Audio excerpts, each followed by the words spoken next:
Army chief general Qamar Javed Bajwa का Hungary का दौरा। दारुल-हुकूमत बुडापेस्ट में हंगरी के वज़ीर ख़ारजा से मुलाकात की। पाकिस्तान में सैलाब की तबाहकारियों और नुकसानात पर अफसोस का इजहार किया। हंगरियन वज़ीर ख़ारजा ने पाकिस्तानी तलबा के लिए स्कॉलरशिप 200 से बढ़ाकर 400 कर दी, जबकि आर्मी चीफ ने दो ममालिक के नेक जज्बात और ताउन पर तशक्कुर का इजहार किया। मुलाकात के दौरान हंगरी ने तिजारत, ज़राअत और आबी वसाइल की मैनेजमेंट टेक्नोलॉजी में ताउन की पेशकश की। आर्मी चीफ का कहना था कि हंगरी के ताउन से माहौलियाती असरात पर काबू पाने में मदद मिल सकेगी। जनरल कमर जावेद बाजवा ने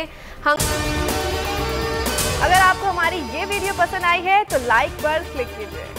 हंगरियन कमांडर डिफेंस फोर्सेस से भी मुलाकात की। बाहिमी और पेशेवराना दिलचस्पी के उमूर पर तबादला ख्याल किया गया। Army chief general Qamar Javed Bajwa का हंगरी का दौरा। दारुल-हुकूमत बुडापेस्ट में हंगरी के वज़ीर ख़ारजा से मुलाकात की।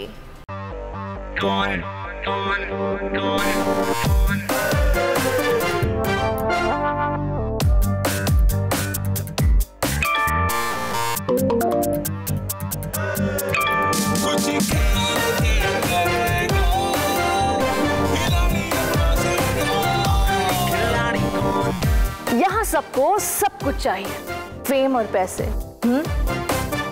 लेकिन ये सब होगा कैसे? Let's find out. आखिरी खिलाड़ी कौन?